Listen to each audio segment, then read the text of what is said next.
صديقي العزيز، في حلقة النهاردة هقول لك كل المعلومات اللي انت محتاج تعرفها عن جواز السفر الأمريكي الأبيض.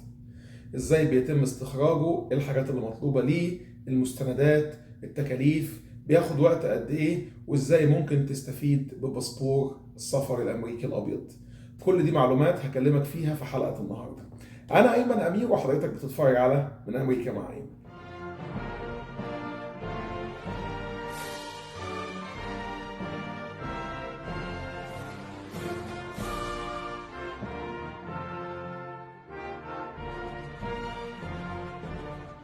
اهلا بكم من امريكا مع ايمن. كتير من حضراتكم يمكن سمع عن الباسبور الابيض او جواز السفر الامريكي الابيض او اللي بيسموه ترافل دوكيومنت. كلها مسميات لنفس الحاجه. الموضوع الاساسي منه هو اللي الناس الحاملين الجرين كارد، يعني لو انت معاك الجرين كارد او البطاقه الخضراء بتاعت امريكا اللي هي بتدي لك الاقامه، وانت محتاج تسافر بره امريكا فتره طويله اكتر من 6 شهور، بس ما تعديش سنتين، فانت بتبقى محتاج الترافل دوكيومنت او محتاج الباسبور الابيض. الحقيقه الهدف اللي عملته اليو اس سي اي اس او مصلحه الهجره الامريكيه، كان الهدف للناس اللي عندهم جرين كارد بس ما يقدروش ان هم مش عاوزين يكسروا الجرين كارد او يخسروه بسبب وجودهم بره امريكا لمده تزيد عن 6 شهور. حضراتكم عارفين ان اللي بيبقى معاه الجرين كارد بيبقى ليه مده قانونيه، المفروض لو قعد بره امريكا اكتر من كده ممكن دي تكون معرضه ان هو يخسر الجرين كارد او الجرين كارد يسقط بتاعه، او كمان لما بيجي يقدم على الجنسيه لو هو الفتره القانونيه بتاعته فيها مده سفر اكتر من 6 شهور، بيضطر ان هو يعيد من اول وجديد تاني، او ان هو يعد من اول وجديد تاني فتره ال5 سنين اللي يقدر يقدم فيهم على الجنسيه. الحقيقه عايز اكلمكم النهارده عن موضوع الباسبور الابيض، يمكن كتير من حضراتكم سمع عنه بس ما يعرفش تفاصيله. الباسبور الابيض الهدف منه او الترافل دوكيومنت الهدف منها هي ان هي تحمي لك الجرين كارد بتاعك لو حضرتك قعدت بره الاراضي الامريكيه اكتر من 6 شهور لحد سنتين، فتره متصله يعني ما رجعتش فيهم امريكا. والموضوع ده بيساعد كتير من الناس اللي هي مثلا جالها هجره وجات امريكا بس لسه ما خلصتش مثلا امورها في البلد الام، فمضطر ان هي ترجع علشان مثلا عاوز يبيع بيته، عاوز يصفي البيزنس بتاعه، او لو هو مثلا عامل قضيه لجوء واضطر ان هو يطلع بره البلد لاي سبب من الاسباب، لظروف انسانيه او ما شابه ذلك، فما يقدرش يخسر القضيه بتاعته او يخسر المشكله بتاعته، فهو لازم ياخد اللي بيسموه ترافل دوكيومنت او تصريح سفر ل ان هو يقعد بره امريكا لمده تصل لغايه من اكتر من 6 شهور بس ما تزيدش عن سنتين. والحقيقه لازم علشان يعمل الكلام ده محتاج ان هو يعمل اجراءات معينه عن طريق مصلحه الهجره الامريكيه اللي هي اليو اس سي اي اس، علشان تقدر يديله تصريح اللي هو بيسموه جواز السفر الابيض او الترافل دوكيومنت. محتاج ان هو ياخد التصريح ده عشان يقدر يطلع بيه بره امريكا لمده اكتر من 6 شهور. عشان تستخرج الباسبور الابيض او الترافل دوكيومنت، فانت محتاج اولا ان انت تعمل ابلكيشن مهم جدا. الابلكيشن ده اسمه اي 131، يعني اي 131. الابلكيشن ده ابلكيشن مهم جدا انت لازم تملاه، علشان هو ده طلب التصريح من الحكومه انك تقدر انك تقعد امريكا لغايه اقل من سنتين بشكل متصل. والابلكيشن ده بيبقى موجود على الموقع بتاع الهجره اللي هو يو اس سي اي اس، يبقى موجود على موقع الهجره او كمان من خلال المكاتب بتاعت اليو اس سي اي اس. تقدر تروح تملاه سواء كان بيبر او بتقدر تعمله كمان دلوقتي في 2023 بدا ان ممكن احنا نقدر نعمله اونلاين.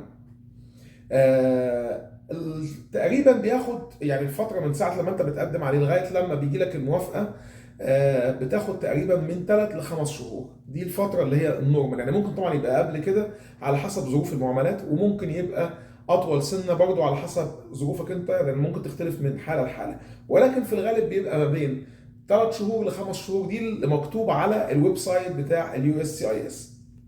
انت بتعمل الابلكيشن، بتقدم معاه اثباتات الشخصيه بتاعتك، وبتقدم معاه الجرين كارد بتاعك، واوقات ممكن يطلبوا منك ان هم يعملوا انترفيو لو هم محتاجين ده، واوقات تانية لا، بيبعتوا لك بس على الفينجر برينت. فعلى حسب برضه بتمشي كيس باي كيس. الموضوع علشان تقدر انك تاخد التصريح ده لازم يكون في سبب معين او في سبب قهري يخليك تقدر تطلع بره امريكا، او بسببه انت بتطلب من الحكومه ان هي تصرح لك انها تطلع بره امريكا. يعني مثلا حد عنده مثلا مرض، ظروف قهريه، وفاه، يعني لازم تقدم سبب. السبب ده يكون مقنع بالنسبه للحكومه او لليو اس سي اي اس علشان تقدر ان هي تدي لك الترافل دوكيومنت ده. التكلفه بتاعت الابلكيشن اللي هو الاي 131 بتتكلف $575. $575 بير ابليكنت للشخص، كل شخص. يعني لو اسره هتسافر مع بعض وكلهم محتاجين يطلعوا الترافل دوكيمنت ده، فكل واحد بيدفع $575. زي ما قلت لحضراتكم، هو مميزاته انه بيحمي لك الجرين كارد بتاعك لو انت لسه ما معكش ترافل دوكيمنت، او ما معكش مثلا عندك مشكله في الباسبور بتاعك، زي الناس اللي بتيجي مثلا لجوء وبيبقى فقد نتيجه حروب او كده، وفقد الباسبور السفر مثلا بتاعه الاصلي بتاع بلده الام، وما عندوش لسه باسبور امريكي لانه معهوش الجنسيه. فيقدر ان هو يستفيد بالترافل دوكيمنت دي، يقدر يطلع بيها بره امريكا في حاله الطوارئ، ويقدر ان هو يرجع مره ثانيه.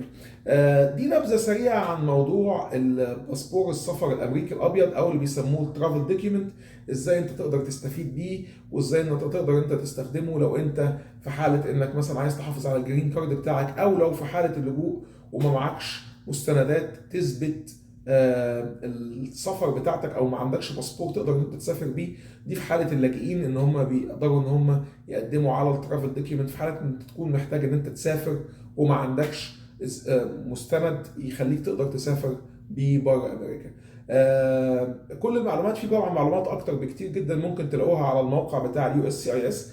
بشجعك ان انت تدخل عليه، تعمل سيرش على جوجل. لو كنت كتبت بس الترافل دوكيمنت او الفورم اي 131، تقدر ان انت هيطلع لك معلومات كتيره جدا جدا، وهيطلع لك تفاصيل اكتر بكتير من اللي انا قلتها. انا حاولت بس الخص لك الموضوع في الفيديو ده، لكن انت تقدر ان انت تدور على معلومات اكتر ويدي لك معلومات اكتر بكتير عن الموضوع. عايز انوه على حاجه في نهايه الحلقه، عشان دايما لما بتكلم عن اي حاجه ليها علاقه بالهجره او بالسفر لامريكا، في ناس كتيره بتتواصل معايا وبتقول لي ان هي مثلا عايزين يسافروا، او اعمل ايه، او ساعدني ان انا اسافر. انا يمكن نوهت على الموضوع ده اكتر من مره في حلقات سابقه. انا مش محامي هجره، ولما بعمل اي حاجه في القناه عندي هنا ليها علاقه بالسفر او بالهجره او ما خلافه، بتبقى اجتهادات شخصيه مني من خلال المعلومات المتاحه على المواقع الحكوميه. يعني انا بدخل على المواقع بتاعت الحكومه وبجيب البيانات وبقدمها لحضراتكم في محتوى علشان يسهل على الناس اللي بتتفرج على الحلقه بتاعتي. يعني ممكن تقدم نوع من المعلومه تكون مفيده بالنسبه للناس. لكن انا مش محامي هجره. يعني بعتذر لاي حد بيحاول يتواصل معايا ان هو يطلب مني ان انا اساعده في سفر. انا ما هقدرش ان انا اعمل كده مع الاسف. طبعا اللي حابب ان هو يستفسر عن اي حاجه ممكن يسيبها لي في التعليقات تحت الفيديو، وفي ضوء المعلومات اللي بتبقى متوفره عندي انا بقدر ان انا اجاوب على حضراتكم. لكن لو في معلومات تانية دايما بوجه الناس واقول له مثلا ممكن تستشير محامي هجره. لو حد عنده مشكله في لم شمل، في اللجوء، في الى خلافه، بيبعت لي نوعيه دي من الاسئله.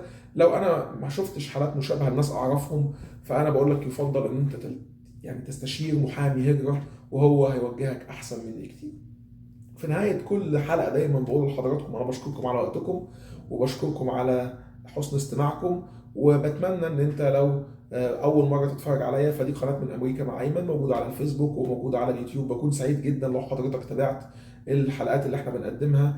ان انت تقدر ان انت تعمل فولو لينا على اليوتيوب، على الفيسبوك اسف، او تقدر تعمل سبسكرايب للقناه على يوتيوب، بحيث يوصلك كل الفيديوهات الجديده اللي احنا بنتكلم فيها عن الحياه في امريكا.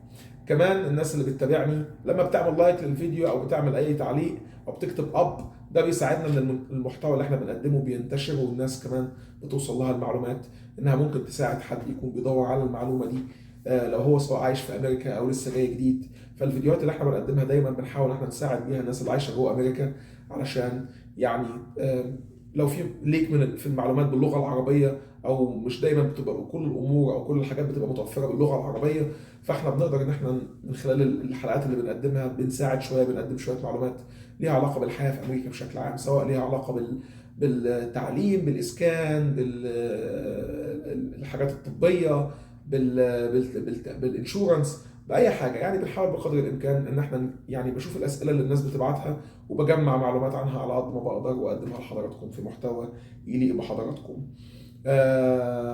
أجان بشكركم جدا على وقتكم، وبتمنى لكم كل الخير وكل الصحة والسلامة. وكان معاكم أيمن من أمريكا.